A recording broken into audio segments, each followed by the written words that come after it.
بسم اللہ الرحمن الرحیم. میں ہوں طاہر جمیل خان. ناظرین، آج ہمارے ساتھ موجود ہیں چیئرمین پاکستان تحریک انصاف اور سابق وزیر اعظم عمران خان صاحب. ان سے آج ہم بات کریں گے موجودہ ملکی سیاسی صورتحال اور تحریک انصاف کی اس حوالے سے حکمت عملی پر. جی خان صاحب، کیا حال ہیں آپ کے؟ جی شکریہ. خان صاحب، حالیہ press conference D G I S P R نے جو کی ہے اس میں انہوں نے کہا ہے کہ ایک سیاسی جماعت نے بغاوت کی کوشش کی ہے. اشارہ ان کا غالباً آپ کی جانب ہی ہے. تو ایسے میں جب وہ اپنے ادارے کے اندر ہی احتساب کا عمل کر رہے ہیں، 2 اسٹار اور 3 اسٹار جنرلز بھی انہوں نے نہیں بخشے، تو آپ اپنا مستقبل کیا دیکھ رہے ہیں؟ دیکھیں، آگے تو جو ہوتا ہے ہمیں اللہ میں ایمان ہے، تو وہ تو جو ہوگا ہوگا. لیکن مجھے ابھی تک سمجھ نہیں آئی کہ D G I S P R نے جو یہ پریس کانفرنس کی ہے، کبھی کوئی اس طرح یک طرفہ پریس کانفرنس کرتا ہے. بہت بڑا الزام ہے کہ فوج کے اندر بغاوت کی ہے. فوج کا مطلب ملک کے ساتھ بغاوت کی ہے، کیونکہ فوج تو ہماری ہے. تو اگر فوج تباہ ہوتی ہے بغاوت کی وجہ سے تو ملک تباہ ہوتا ہے. تو ہماری طرح کے لوگ جن کا جینا مرنا پاکستان میں، جنہوں نے کوئی لنڈن اور سارے دنیا کے باہر مغرب میں بڑے بڑے محلات نہیں بنائے اور جن کے بینک اکاؤنٹس باہر نہیں ہیں، جنہوں نے یہیں رہنا ہے، تو ہم تو سوچ نہیں سکتے کہ اپنے ملک کو ہم کمزور کریں فوج کو کمزور کرتے ہوئے. تو مجھے اس پریس کانفرنس کی سمجھ نہیں آئی کہ 9 مئی کو ایک ایونٹ بنا کے اور کوئی انڈیپینڈنٹ تحقیقات نہیں ہے. دیکھیں نا، ساری دنیا کے اندر، یورپ میں، امریکہ میں، انگلینڈ میں کوئی حادثہ ہوتا ہے، ہمیشہ اس کی انڈیپینڈنٹ انویسٹیگیشن ہوتی ہے. کوئی ابھی تک انڈیپینڈنٹ انویسٹیگیشن نہیں ہوئی. ایک یک طرفہ بیان آ رہا ہے کہ جناب تحریک انصاف نے سب کچھ کیا، ہم نے جلایا، ہم نے اٹیک کیا، ہم نے فلانا کیا، ہم نے یہ آگے لگائی.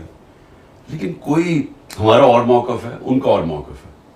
کوئی انڈیپینڈنٹ انالیسس کیا اس کے اوپر. اور ہمیں تو تعجب یہ ہے کہ ایک پارٹی 27 سال سے جس نے کبھی کوئی آرسن یعنی جلانے میں کوئی نہیں کیا، کوئی ہم نے کہیں فوجی عمارتیں چھوڑیں جو 2-3 ہوئی ہیں، ریڈیو پاکستان بھی جلایا گیا، ہماری کوئی تاریخ نہیں ہے اس طرح کرنے کی. جب مجھے گولیاں لگتی ہیں تب تو سب سے زیادہ قتل کرنے کی کوشش کی جاتی ہے، تب سب سے زیادہ رد عمل آنا چاہیے تھا، تب بھی کوئی ایسا نہیں ہوا.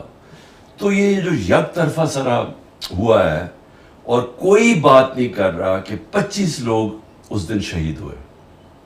16 کے ہمارے پاس پوری ڈیٹیلز ہیں. جو باقی 9 ہیں ان کے لوگ اتنے ڈرے ہوئے ہیں کہ ہمیں وہ بتا نہیں رہے، یعنی وہ چھپے ہوئے انڈر گراؤنڈ چلے گئے. 2 کی ٹانگیں چلی گئی، دونوں ٹانگیں کٹ گئی، اور ایک پیرالائز ہو گیا، یعنی ریڑھ کی ہڈی پہ گولی لگی، وہ بالکل پیرالائز ہے. 50 کو گولیاں لگی.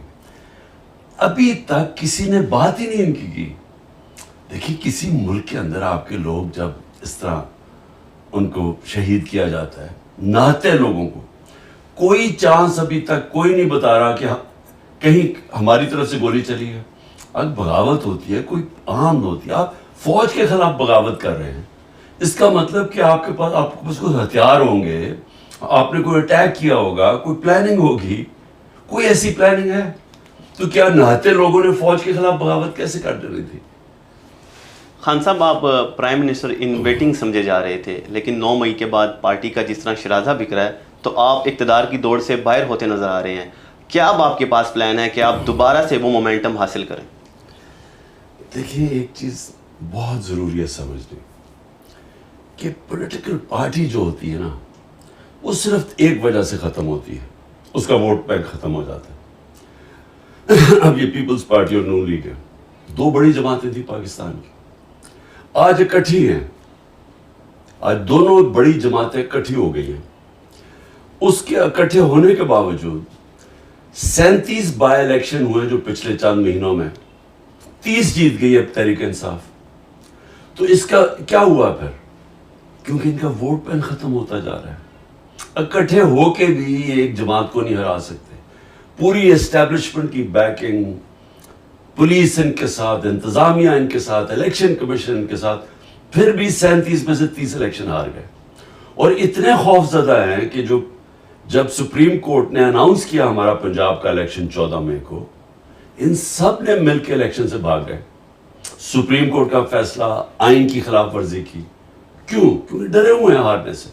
تو پوائنٹ یہ ہے کہ جماعت تو تب ہارتی ہے جب اس کا ووٹ بینک ختم ہو جاتا ہے، اور جب اس کا ووٹ بینک ختم ہو جاتا ہے تو اسٹیبلشمنٹ بھی اس کے ساتھ کھڑی ہو جائے، وہ نہیں جیت سکتی.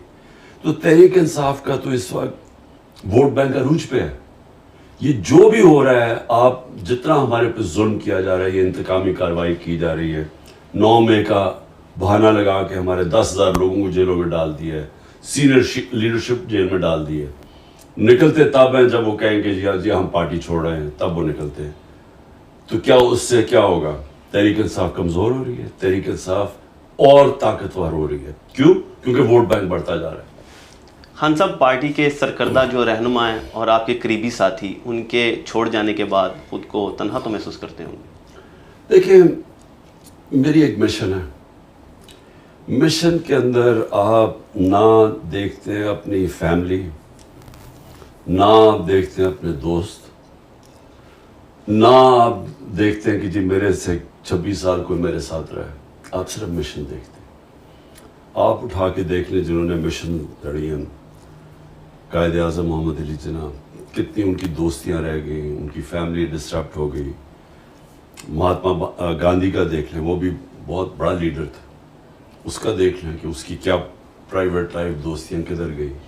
نیلسن منڈیلا کی زندگی پڑھ لیں تو وہ کتنی ان کی فیملی ساری ختم ہو گئی، اس کے دوستوں سے کیا ہوا. تو میرے لیے تو ایک مشن ہے حقیقی آزادی کی. 27 سال پہلے میں نکلا تھا تھوڑے سے لوگوں کے ساتھ، بڑی دیر تھوڑے سے لوگ تھے، پھر بڑھتی گئی، اور پھر اللہ کا کرم ہے آج پاکستان کی شاید تاریخ کی سب سے بڑی پارٹی بن چکی ہے. تو اس کے اندر دوستیاں کا آنا جانا سے کوئی فرق نہیں پڑتا. کنسنٹریشن ہے کہ ہم نے اپنے ملک کو، اگر ہم نے اس کو اٹھانا ہے، اگر ہم نے اس کو ایک عظیم قوم بنانا ہے جو کہ بن سکتی تھی. بڑا خواب تھا پاکستان، وہ تب ہوگا جب حقیقی جمہوریت آئے گی. حقیقی جمہوریت تب آتی ہے. حقیقی جمہوریت کا مطلب حقیقی آزادی. آزادی ہوتی ہے تو خوشحالی ہوتی ہے.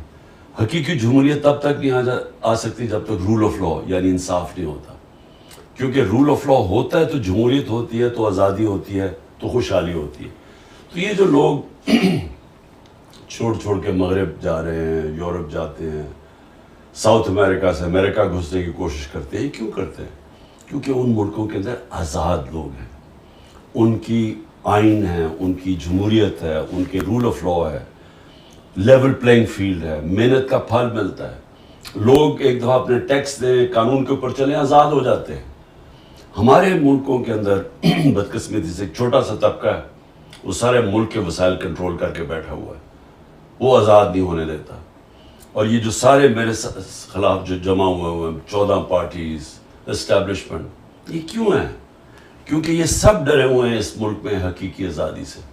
حقیقی آزادی کا مطلب کہ یہ جو سارے قبضہ کر کے بیٹھے ہوئے وسائل کے اوپر اور قانون کے اوپر بیٹھے ہوئے ہیں، تو ان کو خطرہ ہے. خان صاحب، آپ کے پرانے دوستوں کی نئی جماعت استحکام پاکستان پارٹی کو کس نظر سے دیکھ رہے ہیں آپ؟ دیکھیں، کبھی بھی پاکستان کی تاریخ میں کوئی آرٹیفیشل پارٹی چلتی نہیں ہے. زندگی میں کوئی شارٹ کٹ نہیں ہوتا. یعنی میں اگر یہاں تک پہنچا ہوں تو 27 سال کی سٹرگل ہے. 14 سال کی، جس طرح میں نے کہا تھوڑے سے لوگ تھے ساتھ، مذاق اڑتا تھا. آہستہ آہستہ پبلک کے اندر اس کی جڑیں گئیں، اس کا نظریہ گیا، اور آج سب سے بڑی اللہ کا کرم ہے جماعت ہے. لیکن کسی کا خیال ہے کہ اس طرح کی جماعت بنا دو اور ادھر ادھر سے لوگ توڑ کے لے آؤ، تو اس کی پبلک میں تو کوئی روٹس ہے ہی نہیں. خان صاحب، پاکستان کی سیاست میں فوج کے کردار کے کس حد تک آپ قائل ہیں؟ کس حد تک فوج کا کردار ہونا چاہیے، اور ہونا چاہیے بھی یا نہیں؟ آپ کا کیا موقف ہے اس بارے میں؟ دیکھیں، ہمارا ایک ملک ایوالو کر رہا ہے. 75 سال کی ہماری زندگی ہے. ہمارا ملک کیسے شروع ہوا تھا؟ ایک سیکیورٹی اسٹیٹ. کیوں؟ ہمیں خوف تھا. ایک دم آتے ساتھ ہی 47 میں آزادی ہوئی، 48 میں جنگ ہو گئی کشمیر کے اوپر. اس کی وجہ سے ایک خوف آ گیا کہ ہم 7 گنا بڑا ملک ہے ہمارا ہمسایہ، اور وہ ہمیں مانتا ہی نہیں ہے. وہ ہمسائے کا خیال تھا کہ پاکستان زیادہ دیر رہے گا نہیں، اور یہ پھر ضم ہو جائے گا ہندوستان میں. اس خوف کی وجہ سے ہماری سیکیورٹی اسٹیٹ اور قوم اپنی فوج کے ساتھ کھڑی ہو گئی, اور قوم یہ سمجھتی تھی کہ فوج کی ہمیں بہت ضرورت ہے. تو وہ ہوتا ہوا ایسے کہ فوج نے 3 دفعہ ڈائریکٹ مارشل لاز لگائے حکومت کی, اور جب نہیں بھی مارشل لا تھے تو فوج اندر ایک سسٹم کے انٹرنچ ہو گئی. میرا پوائنٹ یہ ہے کہ آگے جب ہم پڑھ رہے ہیں, کوئی بھی جو پرماننٹ چیز ہوتی ہے نا, وہ ہوتی ہے چینج. آپ اگر وقت کے ساتھ نہیں بدلتے, ٹائم کسی کی انتظار نہیں کرتا, آپ کو پیچھے چھوڑ دیتا ہے. آج اگر ہم اپنا ہندوستان سے موازنہ کریں, اور جو ابھی ہندوستان کی اور امریکہ کا جو معاہدے ہوئے ہیں, اور جس تیزی سے اب ہندوستان آگے بڑھ رہا ہے, اور جس تیزی سے ہم نیچے جا رہے ہیں, تو ہمیں آج ہی سوچنا چاہیے کہ اگر ہم نے اپنے آپ کو بدلا نہ, تو ہمارا مستقبل اب خطرے میں ہے. کیونکہ جو ہندوستان کی یہ جو بی جے پی یا RSS کی جو نظریہ آئیڈیالوجی ہے, یہ پاکستان کو تسلیم نہیں کرتی, اور یہ پوری کوشش کرے گی کہ اگر انہوں نے یہ دیکھا جس طرح ہم کمزور ہوتے جا رہے ہیں, تو وہ گرتی ہوئی دیوار کو ایک دھکا اور دو, وہ ضرور کریں گے. وہ ہمیں اور کمزور کریں گے, کیونکہ وہ نریندر مودی کا بڑا ایک تکبر بھرا ہوا بیان آیا ہے کہ پاکستان تو اپنے بوجھ کے اندر ہی گر رہا ہے, ہمیں تو اس کی پرواہ نہیں کرنی چاہیے. لیکن وہ پرواہ کر رہے ہیں, وہ کریں گے پاکستان کو اور کمزور. تو ہمیں تو اپنے آپ کو اگر ہم نے نہ بدلا, ہم نے ایک اپنے آپ کو ایک حقیقی طور پہ جمہوریت اور رول آف لا نہ لے کے آئے پاکستان میں, تو مجھے افسوس سے کہنا پڑتا ہے کہ جو اب حالات ہیں, اگر اسی طرح ہم چلتے رہے, اس کا تو کوئی مستقبل نہیں ہے. خان صاحب, پاکستان میں میڈیا کی آزادی کو آپ کس نظر سے دیکھ رہے ہیں, اور کس حد تک میڈیا کی آزادی کے آپ قائل ہیں؟ دیکھیں, جمہوریت کیا ہے؟ جمہوریت ہے آزادی. جمہوریت کیوں ہم چاہتے ہیں؟ کیونکہ ہمیں آزاد کر دیتی ہے. کیوں جو ملک جمہوریت جن میں آ جاتی ہے وہ کیوں تیزی سے ترقی کر جاتے ہیں؟ کیونکہ وہ لوگ آزاد ہو جاتے ہیں. ایسٹ اور ویسٹ یورپ دوسری جنگ عظیم کے بعد آدھا غلامی میں چلا گیا, ایک ٹوٹیلیٹیرین سٹیٹس بن گئی, آزادی ختم ہو گئی. اور جو آدھا یورپ تھا, ویسٹرن یورپ, آزاد ہو گیا. 50 سال کے بعد جو آزاد یورپ تھا وہ خوشحال ہو گیا, اوپر چلا گیا. جو غلام تھا وہ نیچے رہ گیا. ایسٹ جرمنی, ویسٹ جرمنی, جو آزاد تھا, جو جمہوریت تھی, ویسٹ جرمنی وہ اوپر چلا گیا, ایسٹ جرمنی پیچھے رہ گیا. ساؤتھ کوریا, نارتھ کوریا میں ڈکٹیٹرشپ آ گئی, ساؤتھ کوریا جمہوریت آ گئی, وہ اوپر چلا گیا اور وہ پیچھے رہ گیا. تو ہمیں یہ پتہ ہے کہ جمہوریت اور آزادی ساتھ ساتھ جاتے ہیں, اور اس کے لیے آزاد میڈیا بہت ضروری ہے. جب آپ میڈیا آزاد ہوتا ہے, وہ تنقید کرتا ہے. ایک سسٹم, جب ایک سسٹم میں آپ تنقید کرتے ہیں, وہ اس میں اصلاحات کی چانس ہوتی ہے. جب آپ تنقید ختم کر دیتے ہیں, سسٹم ختم ہو جاتا ہے. اور وہی میں نے آپ کو جو مثال دے رہا ہوں کہ یہ سب معاشروں میں جب ڈکٹیٹرشپ میں تنقید ختم ہو جاتی ہے, سسٹم پیچھے رہ جاتے ہیں. تو آزاد میڈیا تو بہت ضروری ہے.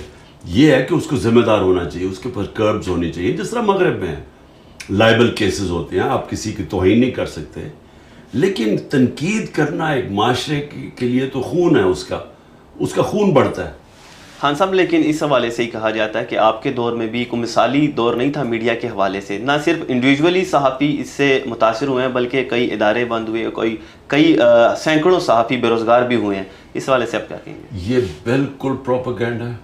میں چیلنج کرتا ہوں, ایک انگریزی میں لفظ ہوتا ہے, وہ کہتے ہیں کہ فالس ایکویولنس, غلط طریقے سے ایکویٹ کر دیتے ہیں دو بالکل مختلف چیزوں. آج میڈیا بالکل کنٹرولڈ ہے. آپ آج عمران خان کا ٹی وی پہ نام نہیں لے سکتے, جو ملک کی سب سے بڑی پارٹی ہے اور جس کی ریٹنگ 70 to 80% ہے ایک جمہوریت کے اندر. کیسے ہو سکتا ہے کہ میڈیا پہ آپ اس کو دکھانے نہیں دے رہے؟ اس کا مطلب میڈیا تو ختم ہو گیا. آج تو ٹوٹل سینسرشپ ہے. حکم ملا ان کو کہ نہ عمران خان نہ تحریک انصاف کا موقف نہیں ٹی وی پہ آ سکتا. ہمارے زمانے میں 2-3 انسیڈنٹ ہوئے. اس کے پیچھے اس وقت کیونکہ ہم جنگ سے نکل گئے تھے, وار آن ٹیرر سے, تو وہ سیکیورٹی یہی فوج نے 2-3 لوگوں کے اوپر ایکشن لیا تھا. میری گورنمنٹ نے کسی کے اوپر ایکشن لیا, اور ایک جگہ مطیع اللہ جان کو اٹھایا گیا تھا, ہمیں پتہ چلا, اگلے دن ہم نے اس کو چھڑوایا. یعنی ہمیں اب 4-5 ہمارے بڑے صحافی ملک سے باہر چلے گئے ہیں. ایک کو ملک سے باہر گیا, اس کو قتل کروایا, ارشد شریف کو. اس وقت عمران ریاض 1.5 مہینہ ہو گیا, اس کا پتہ ہی نہیں کدھر ہے, اور عدالت کہہ رہی ہے اسے پیش کرو, اس کا پتہ نہیں ہے. 4-5 سینئر صحافیوں کو مارے پڑوائی ہیں. آپ تو کچھ کمپیئر ہی نہیں کر سکتے ہمارے دور اور اس دور کو. یہ تو مارشل لاء میں اتنے برے حالات نہیں تھے جو آج ہے. خان صاحب, دنیا ایک بار پھر 2 واضح بلاک میں تقسیم ہو چکی ہے. ایک طرف جہاں امریکہ اور اس کے اتحادی یورپی اور دیگر اقوام ہیں, تو دوسری جانب روس, چین اور ایران سمیت کچھ دیگر ممالک ہیں. آپ پاکستان کا مستقبل کس بلاک کے ساتھ دیکھ رہے ہیں؟ دیکھیں, پاکستان کو کسی بلاک میں نہیں شامل ہونا چاہیے. میں اصل میں ہمارے ہیں تو مخالف, لیکن میں ہندوستان کی فارن پالیسی کو بڑی میچور اور بڑی ذہین فارن پالیسی سمجھتا ہوں. ہندوستان نے اپنے آپ کو نان الائنڈ رکھا, مطلب کہ ہم کسی بلاک میں نہیں ہیں. جب کولڈ وار تھی اور ہم بلاکس میں چلے گئے, اور اس کے انہوں نے سب سے اپنے تعلقات رکھے, امریکہ سے بھی رکھے, روس سے بڑے کلوز تعلقات تھے. اب چین سے ہے تو ان کی تھوڑی آپس میں کانفلکٹ ہے, لیکن چین کے ساتھ ان کی اربوں ڈالر کی ٹریڈ ہے, تجارت چین سے بھی کر رہے ہیں. روس سے سستا تیل لے رہے ہیں. امریکہ کے ساتھ ابھی وہ الائنس کر لی ہے کہ ہر قسم کا انہوں نے کبھی اس طرح کی اسٹریٹجک الائنس, اکنامک, ٹیکنالوجی, جس طرح کی وہ الائنس کی ہے. تو پاکستان کدھر کھڑا ہے آج؟ ہمیں اپنا سوچنا چاہیے نا. ہم پہلے پھنس گئے جا کے ایک بلاک میں, امریکہ کی ہم خدمت کرتے رہے. اس کے بعد جب ہمیں ضرورت ہوتی تھی تو امریکہ ہمیں استعمال کرتا تھا, اور ہم وہ استعمال ہوتے تھے. افغان جہاد میں ہم استعمال ہوئے, جب ٹیشو پیپر کی طرح استعمال کر کے پھینک دیا گیا. پھر وار آن ٹیرر میں استعمال ہوئے, پھر وہ ختم پھینک دیا گیا. تو یہ تو ہمارا اپنا قصور ہے. ایک خوددار فارن پالیسی ہونی چاہیے, غیرت ہونی چاہیے, قومی غیرت, ایک اپنے پیر پہ کھڑا ہونا چاہیے. ہمیں اب سب سے اچھے تعلقات رکھنے چاہیے. ہمیں امریکہ سے بھی اچھے رکھنے چاہیے, چین سے بھی, روس سے بھی, سب سے. کیونکہ ہمیں تو ایک امن چاہیے پاکستان میں. ہمیں کسی کی جنگ کے اندر شرکت نہیں کرنی چاہیے. میرا بالکل موقف ٹھیک تھا کہ روس اور یوکرین کے بیچ ہمیں نیوٹرل رہنا چاہیے. اس گورنمنٹ نے آ کے یوکرین کا ساتھ دینا شروع کر دیا, اور پھر کہتے ہیں جی روس نے ہمیں سستا تیل نہیں دیا. تو یہ تو ہمارا اپنا, ہمیں کیوں ضرورت ہے؟ کیا کوئی ہماری کانفلکٹ میں شرکت کرتا ہے؟ ہمارا اب کشمیر کا مسئلہ بنا ہوا ہے. انہوں نے, ہندوستان نے یونائٹڈ نیشنز کی سیکورٹی کاؤنسل ریزولوشن کو باہر پھینک کے ان کی اسٹیٹوٹ ختم کر دیے. 5 اگست 2019 میں. کیا کسی نے ہماری مدد کی ہے؟ کوئی ہمارے لیے بولا ہے؟ تو ہم کیوں کسی کی جنگوں میں شرکت کریں؟ خان صاحب, آپ امریکہ پر الزام لگاتے تھے اپنی حکومت کے خاتمے کا, آپ آج بھی سٹینڈ کر رہے ہیں اس الزام پہ؟ دیکھیں, جو حقیقت ہے وہ تو ہے نا حقیقت, کہ ایک 6 مارچ کو میرے پاس ایک سائفر آتا ہے, کوڈڈ میسج, سیکرٹ میسج اپنے ایمبیسڈر سے واشنگٹن میں, اسد مجید سے, کہ ان کو ایک American under secretary of state نے کہا کہ عمران خان کو اگر تم نہیں ہٹاؤ گے ووٹ آف نو کانفیڈنس میں, تو ہم تمہارے لیے, پاکستان کے لیے کانسیکوینسز ہوں گے. تو یہ تو حقیقت ہے, کیونکہ وہ سائفر تو میں نے اس میں بھی کیبنٹ میں رکھا, نیشنل سیکورٹی کاؤنسل میں رکھا, کہ ہمارے ملک کی توہین ہے یہ, کہ ایک دوسرے ملک کا ایک آفیشل کہہ رہا ہے کہ ملک کے الیکٹڈ پرائم منسٹر کو ہٹا دو. تو وہ تو فیکٹ ہے. لیکن بعد میں ہمیں جب چیزیں آہستہ آہستہ پتہ چلی, ایک فائرہ ہے انگلینڈ کے اندر, امریکہ کے اندر, جس کے اندر آپ کو رجسٹر کرنا پڑتا ہے. کوئی بھی فورن لابسٹ ہو اس کو رجسٹر کرنا پڑتا ہے. کسی ملک سے اگر کوئی لابی کر رہا ہو تو اس میں پتہ چلا کہ حسین حقانی کو ہم نے $30,000 دیے تھے, اور جنرل باجوہ نے اس کو پیسے دلوائے تھے اپنے لیے لابی کرنے کے لیے میرے خلاف, کہ عمران خان اینٹی امریکن ہے. تو یہ یعنی سازش تو ادھر سے شروع ہوئی, تو ادھر اس کے بعد ادھر سے سائفر آیا. خان صاحب, ایک تاثر عام ہے کہ آپ کے دور میں آپ پاکستان میں چینی منصوبوں پر تحفظات رکھتے تھے. آج کی تاریخ میں سی پیک پر آپ کا کیا موقف ہے؟ دیکھیں, پہلے تو یہ بالکل ہی غلط ہے. ہمیں بلکہ الٹا کہا جا رہا تھا. جنرل باجوہ ہمیں کہتا رہتا تھا کہ تم بہت زیادہ چائنا کی طرف چلے گئے ہو, امریکہ ناراض ہو جائے گا. ہمیں تو وہ الٹا کہتا تھا. تو ہمارا تو یہ ہے کہ چائنا ہمارا 70 سال پرانا دوست ہے اور چائنا ہمارے ساتھ ہر اچھے برے وقت میں کھڑا ہے اور ہمیں ہمیشہ چائنا سے تعلقات ہمارے اس لیے اچھے ہونے چاہیے کہ فیوچر میں چائنا ایک وہ پاور نکل رہی ہے، اکنامک پاور، میرے نہیں خیال میں اس کا کوئی مقابلہ کرے گا. تو ہمیں تو ان سے ہر قسم کی ہیلپ کی ضرورت ہے چائنا سے. سو ہمیں ہم نے تو پوری کوشش کی کہ ہمارے تعلقات بہتر ہو. بدقسمت ہے 2 سال کووڈ-19 آ گیا، کووڈ-19 کی وجہ سے 2 سال چائنا بند ہو گیا. تو اس سے ہماری جس رفتار پہ ہماری پروگریس ہونا تھا اور سی پیک پہ بھی، لیکن وہ بھی میں سمجھتا ہوں کہ ہم نے اس کے باوجود ہم نے بڑی تیزی سے آگے بڑھ رہے. لیکن سر واقفان حال تو کہتے ہیں کہ چائنا کا جو ٹلٹ ہے وہ شریف برادران کی جانب زیادہ ہے بجائے آپ کے. کوئی تو وجہ ہوگی اس کی؟ میں نہیں جانتا کہ یہ دیکھیے یہ پروپیگنڈا ہے. کون یہ فیصلہ کرے گا کہ ٹلٹ زیادہ ہے؟ یعنی کیا ثبوت ہے اس کا؟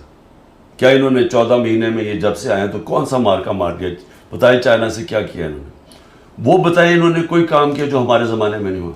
یہ سمجھیں کہ چائنا کا جو فورن منسٹر تھا، میری نو کانفیڈنس موشن جب انہوں نے درج کیا اسمبلی میں، تو اس جب میں نے OIC کانفرنس کی تو چائنا کا foreign minister specially as a guest آیا. تو وہ کبھی اس طرح آتا ہے کہ اگر تعلقات ٹھیک نہ ہو، اور OIC کے سارے ملک کبھی آتے ہیں آپ کے، اگر سعودی عربیہ اور ایران اور جس بڑے مسلمان ملک ہیں یہ نہ چاہیں، نہیں تو OIC کانفرنس تو نہیں ہو سکتی. تو 4 مہینے میں 2 تو OIC کانفرنسز ہوئی ہماری، ان میں اٹینڈ کرتا ہے آگے چائنا کا فورن منسٹر. تو یہ کدھر سے کہتے ہیں کہ یہ تعلقات ٹھیک نہیں تھے؟ خان صاحب، آپ کے دور میں آپ کا ایک منصوبہ تھا کہ تحریک طالبان پاکستان کے ساتھ مذاکرات کیے جائیں، حتیٰ کہ فاٹا کے اندر بھی انہیں آباد کرنے کی بات ہو رہی تھی. آج کے بھی آپ کا موقف وہی ہے باوجود اس کے کہ وہ ہماری اسٹیٹ کو ہی تسلیم نہیں کرتے؟ دیکھیں، گورنمنٹ چینج ہو جاتی ہے افغانستان میں، طالبان کی حکومت آ جاتی ہے. طالبان کی حکومت کہتی ہے کہ جو TTP افغانستان میں بیٹھ کے پاکستان میں واردات کر رہی تھی، وہ ان کو کہتے ہیں کہ جی اب آپ پاکستان واپس جائیں. اب جب وہ پاکستان ان کو واپس بھیجتے ہیں تو ہمارے پاس 2 چوائسز ہیں نا. ہم یا تو، اور وہ 30-40 ہزار لوگ تھے یعنی ان کی فیملیز ملا کے، اب یا تو آپ ان کو کھڑے کر کے گولی مار دیں یا ان کو یہاں کوشش کریں ریہیبلیٹیٹ کرنے کی، کیونکہ افغانستان کہتا ہے ہمیں نہیں چاہیے، آپ کے لوگ ہیں واپس لے لیں. تو دیکھیں، جو عقل والی چیز تھی نا وہ یہ ہے کہ ان کو سیٹل کرتے ہیں، ہم ان کو ریہیبلیٹیٹ کرتے ہیں. یہ ساری دنیا میں ہوتا ہے. یہ جب بھی آپ کی یہ جو دہشت گردی کی جنگ ختم ہوتی ہے نا تو آخر میں مذاکرات پہ ہوتی ہے اور آپ پھر ریکنسیلیشن کرتے ہیں. اب ہوا کیا کہ ہم پلان بھی، ہم نے پیسے کا بھی بندوبست کیا کہ ہم ان کو سیٹل کریں گے. اتنے میں پتہ چلا جناب وہ ہماری گورنمنٹ چلی گئی اور انہوں نے آ کے، نہ ان کے پاس کوئی ٹائم تھا نہ ان کو سمجھ تھی. اس کے بعد جو ہماری ملٹری اسٹیبلشمنٹ تھی وہ لا گئی تحریک انصاف کو ختم کرنے کے لیے اور وہ TTP کو بھول گئی. تو سر TTP کی طرف سے بھی سنجیدگی کا مظاہرہ ہونا چاہیے نا. یہ 2 وے چیز ہوتی ہے. وہاں سے تو حملے جاری تھے اور پاکستان کے مختلف حصوں میں حملے ہوئے، ایون پشاور میں بھی اس کے بعد حملہ ہوا، 100 سے زیادہ وہاں پہ شہادتیں ہوئیں. دیکھیں وہ بات کہیں کہ جو میرا دور تھا اب اگست کے اندر وہ ختم ہوتا ہے. اگست میں، یعنی اگست میں ان کی گورنمنٹ آتی ہے طالبان کی، اور اس کے بعد یہ آنا شروع ہو جاتے ہیں نومبر دسمبر میں پاکستان. ہم اپریل تک تھے. مجھے بتائیں ہمارے دور میں کیا ہوا ہے؟ ہمارے دور میں کیوں نہیں کوئی حملہ ہوا؟ کیونکہ ہماری بات چیت چل رہی تھی اور ہمارا پلان یہ تھا ان کو ریہیبلیٹیٹ کرنے کا. جب ہم چلے گئے اس کے بعد جون کے اندر میں نے پہلی دفعہ بتایا کہ ان کو سیٹل کرو، کیونکہ پہلی دفعہ پرابلم آیا ہمارا کانڈ کے اندر. ان کو کسی کو پتہ ہی نہ کوئی انٹرسٹ ہے نہ کسی نے کوئی توجہ دی. تو دیکھیں اگر انہوں نے واپس ری سیٹل ہونا تھا تو وہ آسان تو نہیں تھا، لیکن آپ کے پاس دوسری چیز ہے پھر جنگ شروع کر دیں. تو اب تو ہمیں پتہ ہی نہیں ہے کہ کیا ہو رہا ہے. اب تو کسی کو اندازہ نہیں ہے کہ یہ کیا سٹیٹس ہے، یہ حکومت کیا کوششیں کر رہی ہے. کیونکہ بدقسمتی سے اس وقت ساری جو توجہ حکومت کی اور ملٹری اسٹیبلشمنٹ کی وہ تحریک انصاف کو ختم کرو. ہمارے اوپر پوری سرویلنس لگی ہوئی ہے، ہر جگہ لوگوں کو پکڑ پکڑ کے جیلوں میں ڈال رہے ہیں، یہ 10,000 لوگ ہمارے جیلوں میں ڈال دیے. تو ان کی تو ساری توجہ ادھر ہی ہے. سیکیورٹی فورس ایک ہی وقت پہ کام کر سکتی ہے نا. تو تحریک انصاف کو ختم کرتے کرتے باقی سیکیورٹی کے اوپر ان کے پاس کدھر ٹائم ہے.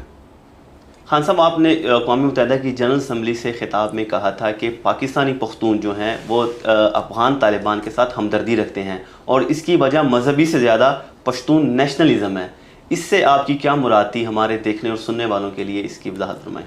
دیکھیں، جو آدھی آبادی ہے افغانستان کی وہ پشتون ہے، اور جو پاکستان میں یعنی 70% پشتون پاکستان میں رہتے ہیں، 65% کہہ دیں، اور 30 یا 35% افغانستان میں رہتے ہیں. ٹھیک، ان کی بڑی پرانی افیلیشن ہے، یعنی یہ صدیوں سے جاتی ہے. یہ پاکستان جو ڈیورینڈ لائن تھی نا بیچ میں، اس کو وہ مانتے ہی نہیں تھے. یہ پہلی دفعہ اس کا فینس کس نے کیا؟ ہم نے وہاں باڑ لگائی ہے. اس سے پہلے تو وہ کھلا بارڈر تھا. تو ان کے تعلقات بڑے قریب تھے. تو جب افغان جہاد ہوئی تو افغان جہاد میں جو اس طرح پشتون تھے قبائلی علاقے میں، انہوں نے پوری شرکت کی افغان جہاد میں جو 80 کی دہائی میں ہوئی. تو جب یہ آ گیا امریکہ کی جب وار آن ٹیرر، تو انہوں نے جب طالبان کو کیا تو طالبان پشتون تھے. تو جو اس طرف تھے ان کی بڑی ان کے ساتھ افیلیشن تھی. تو یہاں سے بھی لوگوں نے اس میں شرکت کی کیونکہ وہ ایک پرانی ان کی چلی جا رہی تھی. تو میں یہ ہمیشہ کہتا تھا کہ اگر ہم نیوٹرل رہتے ہیں، ہم شرکت نہ کرتے اس میں، تو ہمارا زیادہ چانس تھی ہم ان کو کنٹرول کر سکتے تھے. لیکن جب ہم فریق بن گئے تو انہوں نے پاکستان کو بھی اٹیک کرنا شروع کر دیا، اور جو اس طرف تھے وہ تحریک طالبان بن گئی، اور انہوں نے آ کے پاکستان کو کہا جی آپ کولیبریٹرز ہیں. انہوں نے پرو امریکہ کر کے ہمارے اوپر اٹیکس کیے. خان صاحب، آپ نے القاعدہ چیف کو بھی شہید کہا تھا، اس کی کیا وجہ تھی اور کیا آج بھی آپ اسے شہید سمجھتے ہیں؟ وہ تو اور طرح میں نے بات کی تھی، وہ غلط طرح یہ سمجھے تھے. میں نے کلیریفائی کر دی تھی بات میں. تو ابھی اگر آپ ریکارڈ کی درستگی کے لیے کلیریفائی کرتے ہیں اور آگے چلیں اور بات کریں. اچھا، آخری سوال آپ سے ذرا موجودہ تلخ صورتحال سے ذرا ہٹ کے ہے، اور وہ کرکٹ پہ ہے. ابھی چند مہینے میں 2 بڑے کرکٹ کے ٹورنامنٹ آ رہے ہیں. ایک ایشیا کپ ہے جو کہ پاکستان میں ہونے جا رہا ہے، اور اس کے لیے بھارت نے اپنی ٹیم بھیجنے سے انکار کر دیا ہے، جس کے بعد آدھے سے زیادہ جو میچز ہیں جو پاکستان نے ہوسٹ کرنے تھے پاکستان کے اندر، وہ سری لنکا منتقل ہو گئے ہیں. اور دوسری طرف اس کے ایک ماہ بعد ہی بھارت میں عالمی کپ آ رہا ہے، ورلڈ کپ، اور وہاں پاکستانی ٹیم نے جانا ہے. اور حکومت نے ابھی تک فیصلہ نہیں کیا کہ آیا ہمیں بھی ٹیم بھیجنی چاہیے یا نہیں. آپ اگر ہوتے، آپ وزیر اعظم ہوتے، آپ کا چیئرمین پی سی بی ہوتا، تو اس میں آپ کی کیا پالیسی ہوتی؟ میں پاکستان میں ٹورنامنٹ کرتا، بھارت نہیں آتی تو نہ آتی، کیونکہ اور اگر وہ یہاں نہ آتی تو ہمیں وہاں بھی نہیں جانا چاہیے تھا. کیونکہ دیکھیں یہ نہیں ہو سکتا کہ وہ یعنی یہ تو ایسے لگ رہا ہے کہ ہم اب ہمارا وہ سٹیٹس بن گیا ہے جو بنگلہ دیش کا ہے یا سری لنکا کا یا نیپال کا ہے. یعنی ہم تو وہ اب ہو گئے نا کہ ایک سیٹلائٹ سٹیٹ بن گئے. دیکھیں خودداری بھی ہوتی ہے قوم کی. پاکستان ابھی بھی دنیا کی ٹاپ کرکٹ ٹیمز میں سے ہے، اور پاکستان کی ٹیم کی اہمیت ہے، دنیا دیکھنا چاہتی ہے پاکستان ٹیم کو. ہمارے پاس ورلڈ کلاس کرکٹرز ہیں. ہمیں کیوں اپنے آپ کو انڈر سیل کرتے ہیں؟ کیا اگر وہ سمجھتے ہیں کہ وہ بہت بڑی کوئی کرکٹنگ پاور بن گئے تو ہم بھی ہیں. تو ہمیں اگر وہ ہمارے ملک میں کھیلنے کے لیے نہیں تیار تو ہم کیوں ان کے ملک میں جا کے کھیلیں؟ خان صاحب، آپ کے وقت کا بہت شکریہ.